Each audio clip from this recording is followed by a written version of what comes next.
Welcome to the Point Noted Podcast with your host, Johnny B, and co-host who shows up whenever he wants to, former NFL player Rashad Barksdale. It's raw, unfiltered, and no topic is off limit.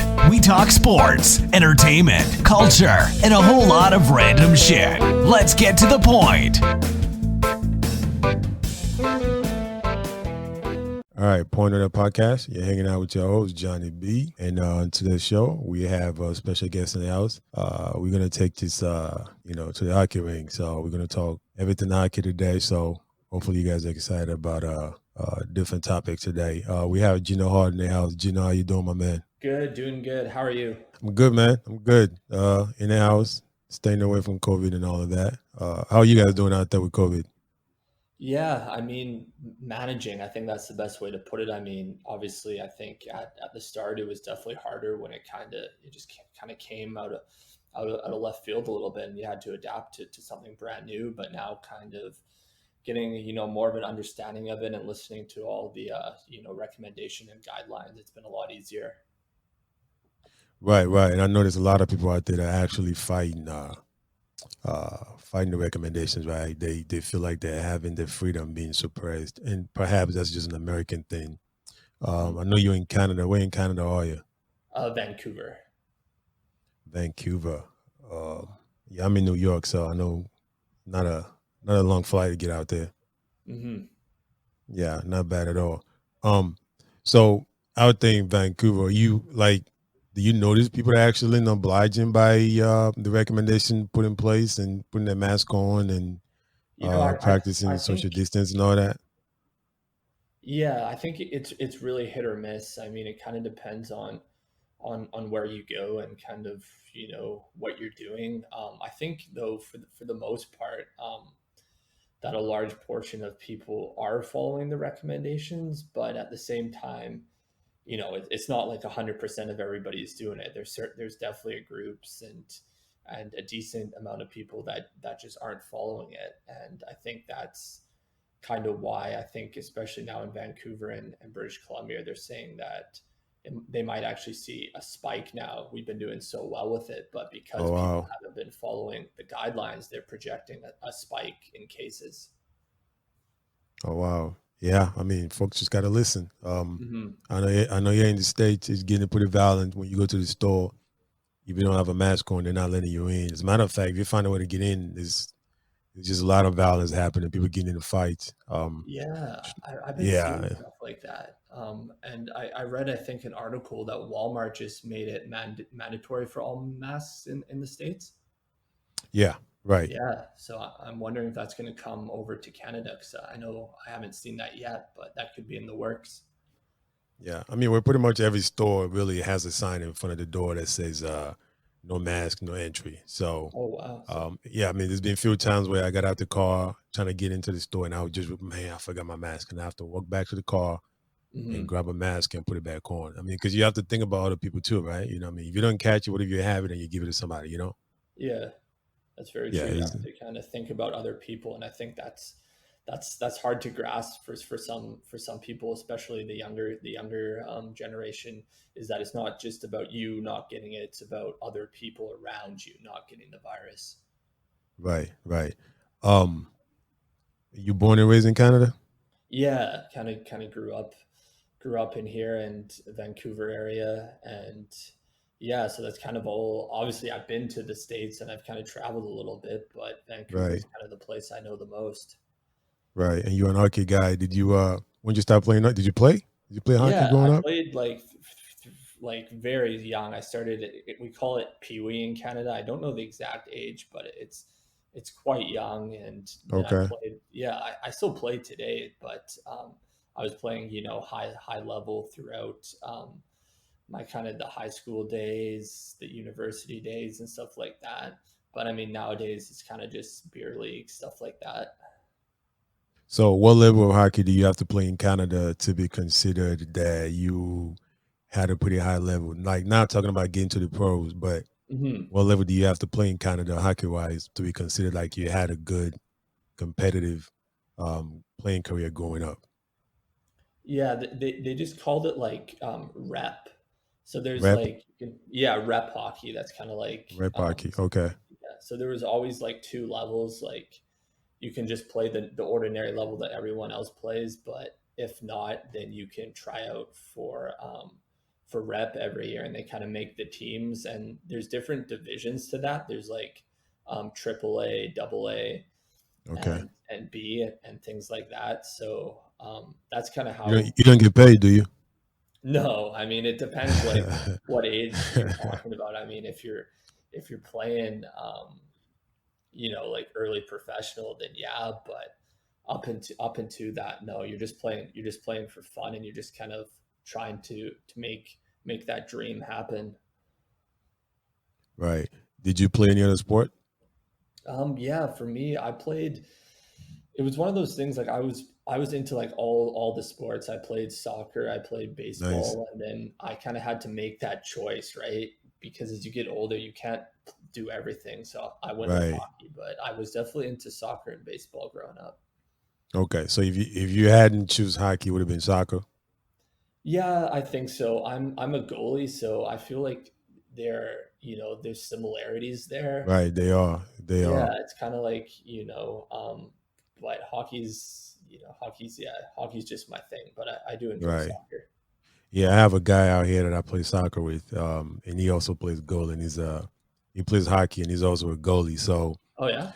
we always amazed by how he stops shots in a hockey's post, right? Like the Yeah. goalie. Yeah, it's crazy. Like his knees are everywhere, his hands are everywhere, and we just like, man, like this dude is just weird, but it makes a tons of stops. It makes a tons of save.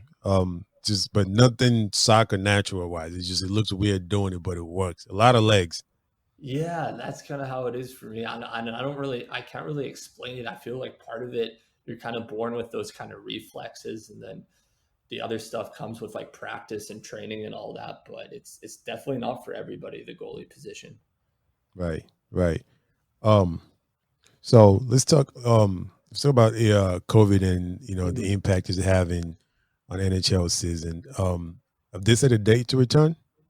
Yeah, so they'll be returning at the start of August with this kind of unprecedented format. It's going to be a 2014 kind of playoff to hand out the Stanley Cup. Okay, so just 2014. How many games? So there's like a play-in round, and then Okay. it's like there's series. So it's going to be best of five to start, and then best of seven. So you'll have to win four series to win the Stanley Cup. Oh wow. So they're going straight to like playoffs. Yeah, yeah. So yeah, sorry, I forgot to kind of mention what happened is they just decided to end. There was like 10 games left in the regular season at the time. So they just Right. decided we're gonna go straight into the playoffs when we resume. Oh wow. Okay. So how many days do the teams get, or should I say, how many weeks do they get to get ramped up before those games start? Like, do they have like, are they gonna get a chance to have some kind of camp? Yeah, Uh, that's kind of just been going underway now. I think it started at the start of last week. So that's a few weeks to kind of get ramped up to speed, and there's also going to be some exhibition games at the end of the month before it resumes. So right. we'll see how it goes. Okay. No, I mean, who's the best team who's the best hockey team? Who's got the best team? Yeah, the thing with this unique format is it really gives so many teams a chance because of the long layoff.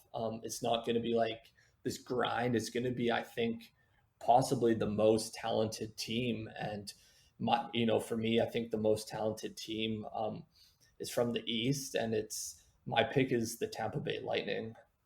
I was hoping you would say one of the New York teams. Oh, but I will say the New York Rangers are one of my favorite sleeper teams. I think they're going to make it far. They've got so much talent. No, that's good. That's good. We need some winnings out here. The Yankees been kind of doing good, but the Mhm. Islanders and the Rangers, those two teams they gotta step it up a little bit. But I find that fascinating though that hockey is just going straight to the playoff. But then again, you did say they only have so many games left in the season before COVID kind of um, take everything away. So I guess it kind of makes sense. But you wonder what impact that would have on the teams though, like Yeah. with the.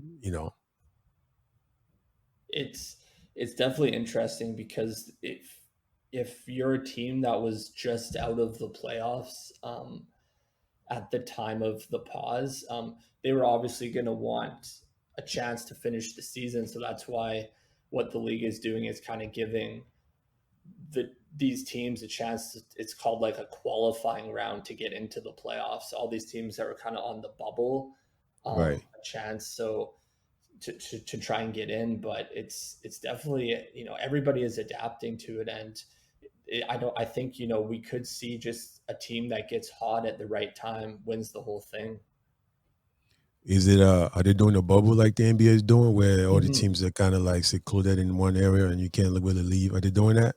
Yeah, that's what they're doing. They've kind of been following the NBA pretty closely. After the NBA suspended their Right, season, right, the NHL was right, pretty pretty quickly behind, and so the right. NHL is doing two bubble cities, and they originally wanted to do an American city and a Canadian city, but Okay. the problem was is they kind of had Las Vegas penciled in. They were like, the players are gonna like it. There's lots of hotels, but then Right. all of a sudden, the reports are like, in Nevada, the cases are just surging and all of this. And, to be safe, we're going to go with two Canadian cities as the hubs. So two hubs, Toronto and Edmonton, are going to be the hubs. Yeah. But you wonder, why does that matter if there was a spike in Nevada, if there will be no fans at the game and it's just all the players and they're going to be secluded somewhere? Why does it matter what the numbers is for that town, right? Because they're not going out there.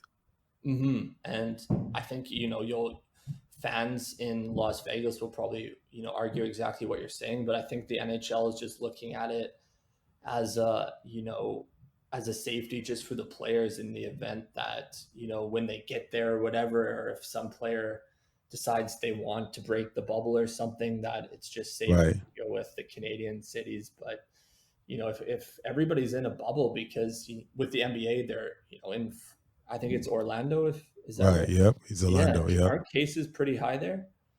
Yeah. Florida's pretty high.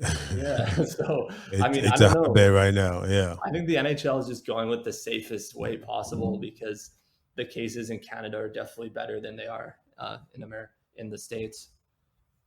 Right. And I think I saw in the news yesterday that uh the Canadian government is not letting Toronto Blue Jays play in Hmm. Toronto.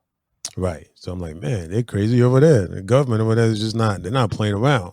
Yeah, they really aren't. And, I think they're taking it quite seriously. I mean, Vancouver was going to be a hub city for the NHL, but then there's something they couldn't get it right with. They couldn't agree on the guidelines, so that got thrown out the window. But I mean, to your point Right. about the Blue Jays, I think it's different for the MLB because it's not going to be a bubble, correct? It's kind of going to be you're still going to be traveling and stuff like that.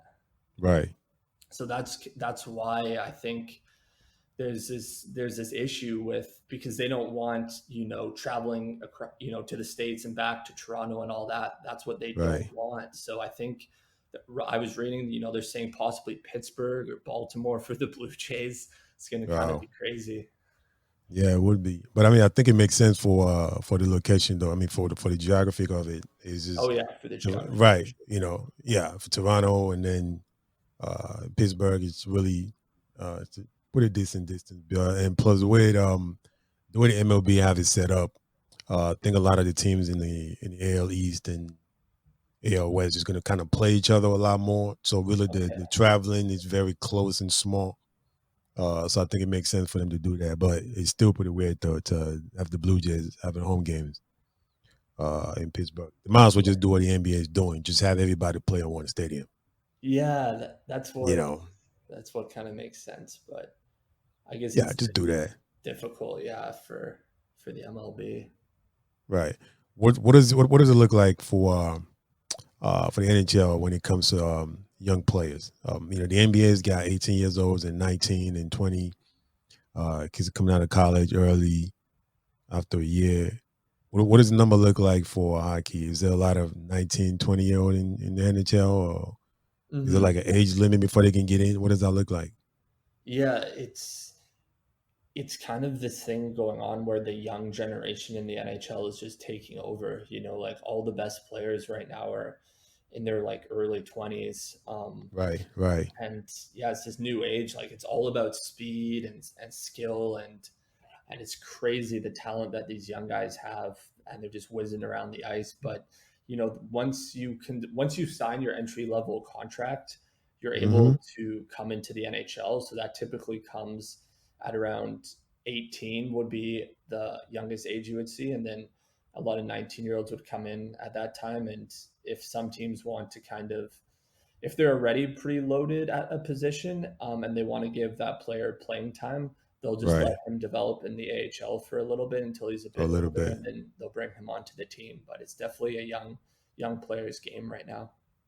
Right. I mean, it's all over the world, basketball, soccer, baseball. I just feel like, but I think it's a little harder in the Major League Baseball though. They send those young guys down there to the minor leagues, and they might not come out for 5 years. It's just a totally different beast. The MLB is. It really is. And I think, with all, I mean, I'm really fascinated. I'm glad that the NHL is going to happen. But I mean, my other favorite sport is football. And I mean, they're saying some tough stuff about college football, and that's kind of, Right. yeah, I don't know if that's, I mean, all these other sports are looking good, but I don't know about the college football. Yeah. I mean, look, that's a great point actually. If you ask me, I feel like college football might not happen. I really do. Right. Yeah. But I think we are a month away from things getting shut down. I really think a month from now we're really gonna know if we're going forward or going backwards with this whole COVID thing. But I'm leaning towards possibly college sports being shut down. So I mean, I'm a college soccer coach myself, and Okay. they already shut it down for fall sports, and a lot of colleges already shutting down, saying no. No sports in the fall. We're just going to push it out to the spring and yada, yada, yada. So, but I feel like the NCAA is a little worried about that because of the money involved. There's a lot of money.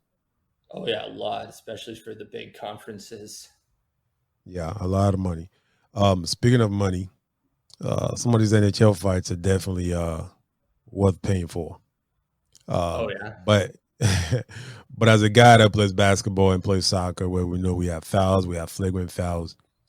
What I don't understand is how you can have allowed fights, but yet you can still have fouls in the game. Explain that to me. Yeah, it's fighting is one of those things where it's very controversial in hockey, and there's a lot of people who are trying to push it out of the game just because of the long-term effects, and you see it with concussions and all that, and Right, head injuries. right, But the reason it's in the game is because it allows you to settle the score with somebody. There's this whole thing of like respect with each other, and the players on different teams. So if you have a problem with somebody, instead of kind of whacking somebody with your stick or something like that, you can settle it with a fight. But there still are as you mentioned, the fouls. They're called penalties in hockey, and basically those are more like the tripping and just certain things you can't do, like you can't cross check somebody with your stick, like you can't use your right, stick as a weapon. And right. That I fighting is understand. more, yeah, fighting is just with the hands, right? You get rid of the stick and all that. So Right. yeah, but it's controversial. There's people who are trying to push fighting out of hockey. Yeah. I mean, I guess I feel like, if you can, with the exception of using your stick, but I feel like if you can fight, then you can trip. Like, like what is the fouls for? Yeah, Um, so the fouls are more in game. So you can't you can't interfere, like you can hit somebody, but you can't interfere with a player who doesn't have the puck like with them. okay. So when a fight happens, they just stop the play. Like fighting it's kind of like its own event. So people are Right. gonna fight, then everything stops. It's like, okay, they're gonna fight, they're gonna square it away, but you can't do something when play is ongoing that's against the rules. And if they're going one on one, do I have to wait for my teammate to get beat up, or can I just jump in? That's where it gets. That's where you kind of get. There's certain rules Because I'm about a team player, man. I'm a team yeah, player, Gino. there's extra man in rules and stuff. I mean, you can kind of. I mean, you see it. Very rarely you'll see like the full out brawl in hockey, but typically it's just one on one, and then each player will serve a 5 minute penalty. But what you actually do see is if there's like a nasty play or something on a star player, then what'll Right. happen is like the enforcer or the fighter will step in and then fight that guy one on one while the other guy's down or whatever because he's injured or he got taken out. You'll have somebody step up for him, but it's usually just one on one. Right. Why do you think only hockey allow players to fight? Because I feel like it can be a vicious kind of sport, and I feel like you need that. You need that fighting, and I mean, I'm not going to pretend to be an expert on kind of other sports out there and why they don't have fighting, Or they don't fight? Right. Of course. but I think in hockey, the reason why it's there is to kind of police the game. And but as I mentioned, there's a reason they're trying to get rid of it. They think Right. people are like, oh, maybe it's not necessary for the sport. But the Right. reason I think it's there is just when things escalate and between these players, and it's such a fast moving thing, and you need fighting there to kind of settle the score sometimes. Right. I mean, I understand that, but I come from and as a coach myself, and I come from a background where, to settle the score, I'm just gonna shut you down. Or I'm just gonna go at you and just, go into my old Black Mamba mode and drive 61 on you. Like on the You know, scoreboard, like you show. right, exactly. Right. Yeah, That's for me is that's I let the classic. Yeah, scoreboard do the talking. yeah, But so look, first time I saw hockey and I saw them fighting, I was excited about it. I was like, ooh, they can fight, yeah, you know.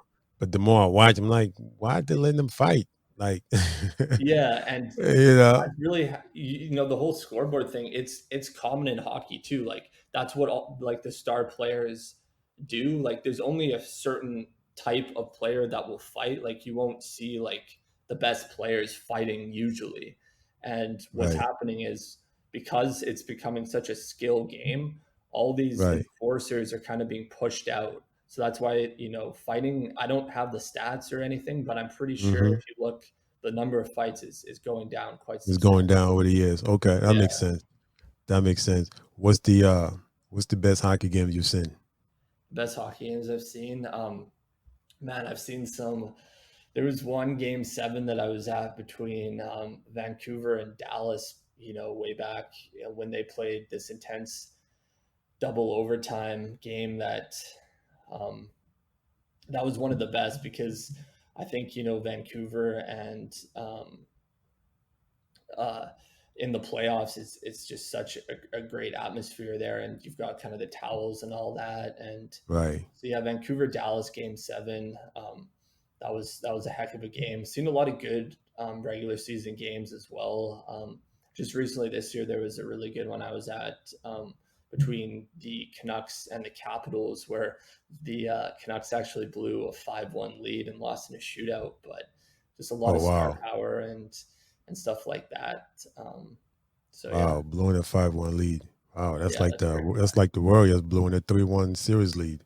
Yeah, you don't see it. You don't see it Yeah, very you hate to often. see it. Right. And yeah, I wasn't at the gold medal game when it was in Vancouver, but I did see some of the earlier rounds, and it's always cool at the Right. 2010 Olympics, and it's Right. always cool to see kind of the best players on the best players. I think that's if you ever get a chance for anybody who wants to see hockey, to see best on best, country versus country, is you can't really do much better.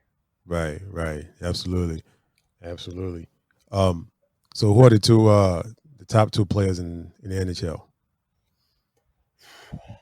For me, I'm going with Connor McDavid of the Edmonton Oilers. I don't know if you know who McDavid is, Isn't but like a second year player or third year player? um, yeah, I think I don't know what year he is in now, but he's a few years in, and he is just, they call him the fastest kid alive. He's just Really? insanely fast. Yeah. and he's got incredible skill. Obviously, a first-round draft pick. Right. I think I remember him being Yeah. was He's the just top 2 pick or something like that. yeah. He went Yeah. he went first overall, and then I think a lot of people, you go back a few years, they would say Sidney Crosby of the Pittsburgh Penguins, but Right. I Sid think the it's kid. yeah, Sid the Kid, exactly. I think it's like I mentioned the young guys now. I think my other top two guy would be Nathan McKinnon of the Colorado Avalanche. He's just this Avalanche. electric Wow. forward with skill. What happened to Ovechkin? He's no longer in the Ovechkin. top 2. I wouldn't say top two, no, just because there's so much talent. But like I said, you rewind it a little bit, and Right. you go back 5, 6 years or whatever. Ovechkin's top two, but because there's all this new talent in the game There's no talent. and all that, and I love Alexander Ovechkin. I think he's still one of the best goal scorers right Right. now. But he's just known for scoring goals, right? There's other Right. players who do more in all areas, and I think that's why Ovechkin is no longer in the top two. Right. So a lot of hockey players happen to, they all seems to be, not all of them obviously, a lot of them are missing the teeth. They don't believe in wearing mouth guards. Yeah. I mean, listen, wearing a mouth guard doesn't say if I'm tough, if I'm not tough. It's just being smart. Yeah, that's a good way to look at it. I mean, you have to talk to specific players and why they kind of go that route. But I know it's just a comfort thing for a lot of guys. They just don't like wearing the mouth guard. And I guess, hockey players, they kind of have this brand about them where, they're super tough and all that. And I guess they kind of like to show that. They kind of like to flaunt that. But there are still quite a few players that wear the mouth guard. Okay. Yeah, every time I see that, it's like dude's missing top 2 teeth in the front. I'm like, dude, just wear a mouth guard, man. Like, it doesn't say you're not tough. You can still fight. Yeah, but I but mean, at least do the pucks smart thing. too. Like it's pucks that just if you're not wearing like because a lot of some guys they don't even the shield doesn't come down very far. They'll just like throw it back a little bit, and they'll just take pucks like all over the face sometimes, like 100-mile-per-hour slap shots. It's Right. crazy out there. Right. So tell me, like, for fans out there that they don't watch hockey and don't really like hockey just from not watching it, what would you tell somebody that's looking for a new sport to why they should watch hockey? Yeah. What I would say to kind of people who are I say just give it a chance, and I think the perfect time to do it is with this upcoming playoffs. Is just kind of get an understanding of just how fast the game has come along and how exciting it is. I think it's definitely different than maybe 10 years ago or whatever. And if all you've really heard about hockey is maybe you've just seen some clips or you kind of have this idea in your head of what it looks like, it's just to kind of give it a chance. And especially during the playoffs when everything is on the line, these are incredibly talented players with some just insane skill nowadays that it's hard to find that in other sports.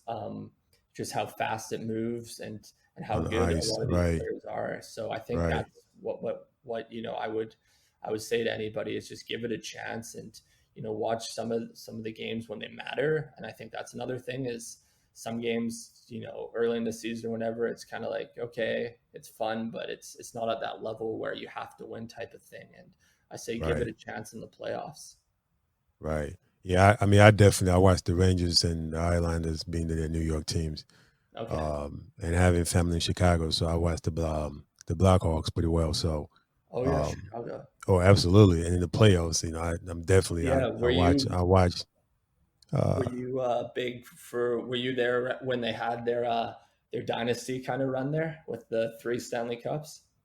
I was there for well, I wasn't living there, but being that I had family there, Yeah. it was taking over the whole town. So pretty much every time I called, that's all I had to listen to was, the Blackhawks and the Blackhawks. Listen, Chicago fans for pretty much every sport, with the exception of maybe the White Sox, they're pretty loyal. Mm-hmm. So win or lose, the Bears fans are there. The Blackhawks fans are there. The Cubs fans are crazy. They're always there. So just to win something, it was beautiful for the city. Yeah, And and so, I yeah, look back at those teams. I mean, just absolutely stacked. Like you yeah, look back at that roster. I mean, that Blackhawks team was so good, and unfortunately, they've fallen off quite a bit now. But that run right, they had right. was incredible. I know. That was an incredible run they had. Yeah. So if you can improve hockey, what would you do? What rules would you put in place? What would you change? What would you implement? Like, how would you improve it if you were in charge? Or just as a fan, what would you like to see different? Yeah, there's a few things I would like to change. I think it's trending in a good direction, as I mentioned, with the speed and the skill and the Okay, younger players. And I think for me, that the league should try to kind of have a little bit more fun with it, kind of like, especially kind of on the social medias and all that, with just letting players kind of be themselves more, show more personality and stuff.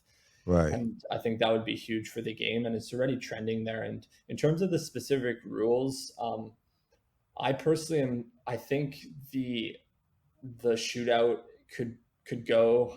I know they put that in, and after the 3-on-3 overtime, and I think the 3-on-3 overtime is just so crazy and so much fun and so electric that right, they should just kind of extend the 3-on-3 overtime and possibly get rid of the shootout. I think the shootout is a bit of a gimmick and it kind of ruins the momentum after a great game. So right, that's kind of one main thing. And then another smaller thing, there's this trapezoid thing behind the net where the goalies can't, they have to stay within a certain lines to play the puck. And I think they've been talking about removing that, and I think that's something they should do. I just think it's kind of a silly thing. okay. No, I like that idea actually. Yeah, I like that idea. I mean, there's nothing wrong with being progressive too. Mm-hmm. Let's just change things up a little bit. And like right now in soccer, they've went from 3 subs to 5 subs, but all because of the COVID, they're allowing teams to make an extra 2 subs. Okay. And I argue with soccer coaches and soccer minds all the time. Like, what does it hurt to make that a permanent thing where you can have 5 subs every game? Mm-hmm. Like, there's 25 on the roster, and I think 18 gets to dress for the game, but you can only play 14. Like, what is the point in that? So Yeah. right. And I've been making that case, but I think FIFA's looking at it now, and then they're going to allow it for the upcoming season as well, and then let leagues start deciding what they want to do, if they want to keep 3 or 5. I just don't see why you can't play 5. I know a lot of people make an argument that if you start letting them have that, it will stop milking the time and wasting time by throwing in subs. You can have rules around those things. Yeah, I think that's definitely something that's a good point, and I think this is a good time now to kind of experiment with some of these things that, Absolutely. yeah, with the COVID, that maybe could become actually permanent if they work out in these sports. Yeah, I mean, I think a lot of genius ideas are going to come out of COVID. Mm-hmm. Yeah, make the Some best things of it. right. We might as well, right? We might as For sure. well. But yeah, hey, Gino, appreciate you coming on, man. Thanks for Yeah, no, I really enjoyed it. It was a good chat. yeah, hey, you know what? We got hockey season about to start. We're definitely gonna do it again. Uh Hopefully we can have some of those, weekly or rounds, maybe after the first round of the playoffs, we can get back on here and talk about the game and the teams and what's next and things like that. Yeah, for sure. I'd definitely be down for that. But just been itching for the games to resume after such a I long know. layoff. So there'll be so much to talk about in no time. Absolutely. Absolutely. I can only imagine, man. Hey, my man, thanks for doing this with me, man. Yeah, thanks for having me. I appreciate it. All right, have a good night now. Yeah, you as well. All right, bye-bye. Bye. You've been listening to the Point Noted Podcast with Johnny B and Rashad B. Follow us on Twitter @PTNoted and Instagram @PointNoted. Hit the subscribe and follow button to follow us and check out more episodes of us talking a whole bunch of shit. You've been noted.